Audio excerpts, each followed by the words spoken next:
Welcome back to another video. Today we're going to talk about outsourcing as a CEO. I'm not going to spend too much time on the importance of outsourcing as a CEO. If you're already watching this video, chances are you're a CEO or founder looking to reclaim some time. You already know that you spending time on $10, $15 an hour tasks is not the best use of your time. You should be using it for higher leverage activities. What I will talk about is some of the benefits of outsourcing, especially in this CEO position. When you bring on someone new, like an executive assistant, and outsource work to them, you get access to a new level of expertise. That person has prior experience they can bring from executive assistant roles for much higher level CEOs, similar CEOs, and CEOs in different industries. These are fresh perspectives that can spice up your workday and make it more impactful. Overall, outsourcing as a CEO, hiring some sort of virtual assistant, some sort of executive assistant will make you more efficient.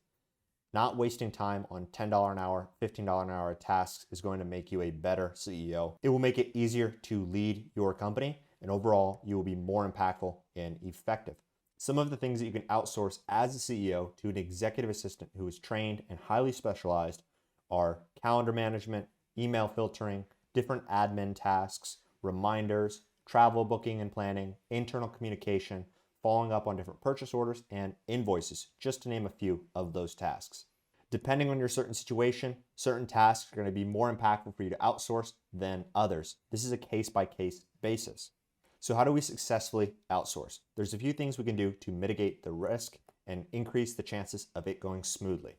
The first thing you need to do is clearly define the scope with key performance indicators and metrics that will be measured. You don't want to hire someone and they have no idea how to actually hit the goals and do the tasks that you want completed. You're setting someone up for failure. Just because you know exactly what to do doesn't mean that this person will know exactly what to do and can read your mind. You need to be able to set up an environment where it can aid them coming into your business and giving you the help that you need. Depending on your management style and your company culture, you're going to need a specific type of an executive assistant. This is something that us at Zabota can walk you through. We do different culture fits, we do AI testing to ensure that proper fit. Once you bring someone on board to do your outsourcing or handle those administrative tasks, you want to start small. You don't want to just give them the keys to the castle on day one. You're not going to give them all the financial information, access to all your calendars, access to all the emails day one. You're going to take it a little bit slow and give them smaller test tasks and smaller tasks to prove themselves and prove their competence. During this onboarding, during these first few weeks, communication is the key thing that you need to keep in mind. The people who don't do well with an executive assistant, meet with them once a week. They just assume this person will read their mind. They don't make them feel like a valued member of their team. The best communication schedule we found is 2 to 3 times a week meeting with them. This doesn't need to be a 45-minute Zoom call. It could be a 15, 20-minute Zoom call to just check in, see how the tasks are going, and see if there's any feedback for your onboarding process.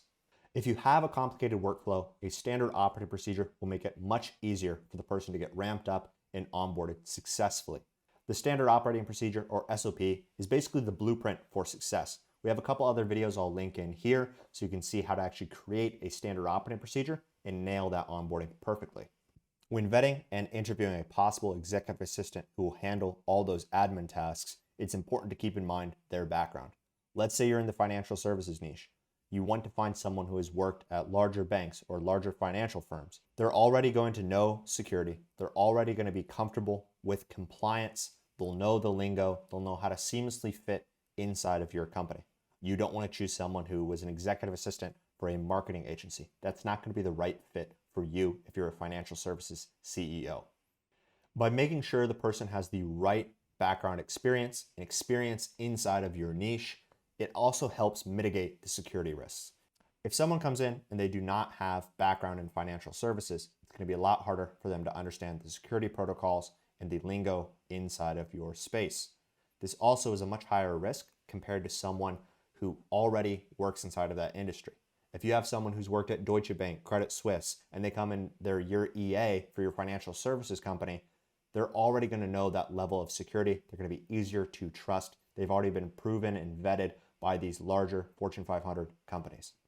Sometimes we get the question, what do I even outsource? If this is the case, if you're that person where you're like, hey, I know I need help, but I'm not exactly sure where, what you can do is a time audit. Now, we have another video I will link on doing a time audit. We also have some free resources that go over that, but here's an explanation.